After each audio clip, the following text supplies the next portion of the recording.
In the heart of Umueke, where the red earth met the green of the forest, there lived an old man named Okenna. His back was bent like a question mark, his hands rough like the bark of the iroko tree, and his eyes held the calm of someone who had seen both gods and ghosts.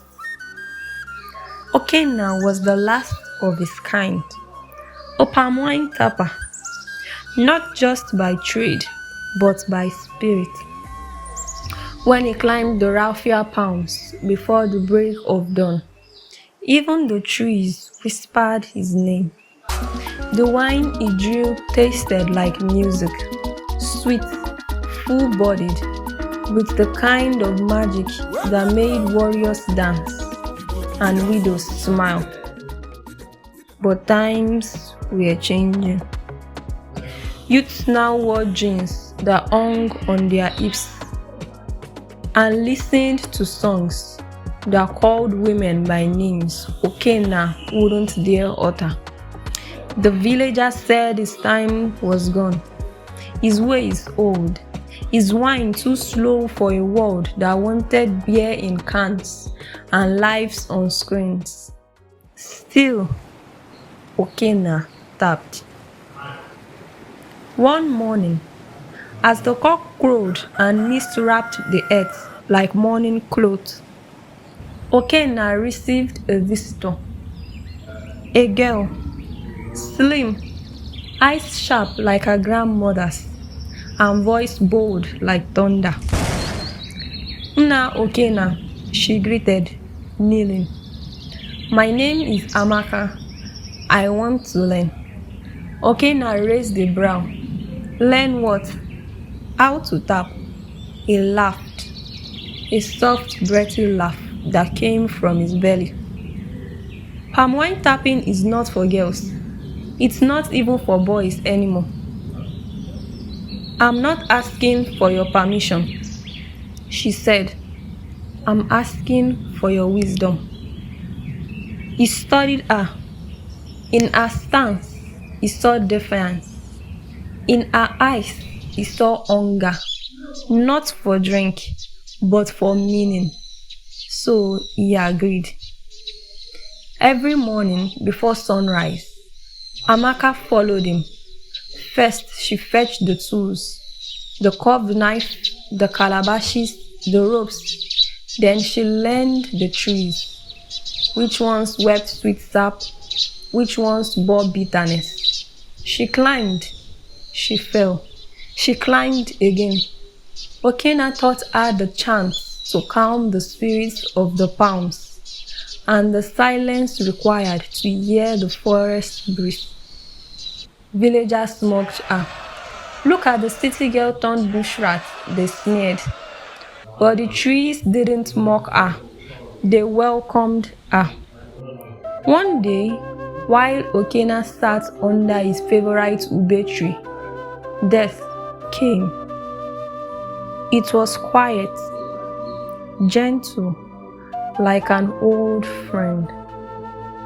When they found him, a smile lingered on his face, and beside him, a palm frond curled into the shape of a bed. The elders buried him with his tools. That night, the forest refused to sing. Even the crickets held their breath. But at dawn, a sound rose from the palms, the thud of a calabash, the whistle of sap. The trees stirred. Amaka was tapping. At first, people scoffed. "Blasphemy, sacrilege, a girl cannot carry the spirit of the wine." But then they tasted it, and silence fell. The wine danced on their tongues, not quite like Okenna's, but close. Close enough to stir memories. Close enough to make the drummers play longer. The old men hum forgotten songs, and lovers hold hands a little tighter. Amaka did not just pour wine, she poured stories. Each evening, as the sky turned copper, she told tales with each god she served.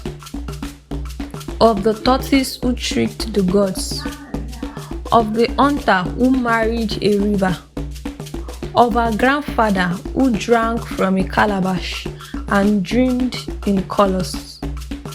Her wine became language, memory, rebellion. Soon, people came from other villages, even cities, not just for the drink, but for the girl who spoke through trees.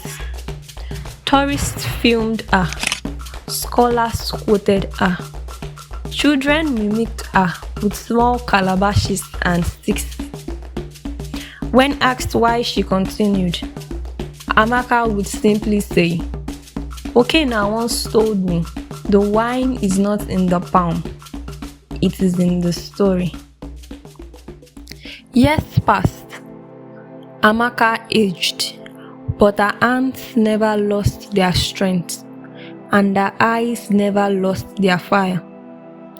And one day, just as quietly as he had, she too left. They say a new palm sprouted where she was buried, one that leaks sap even without tapping, whose wine tastes like thunder and lullabies.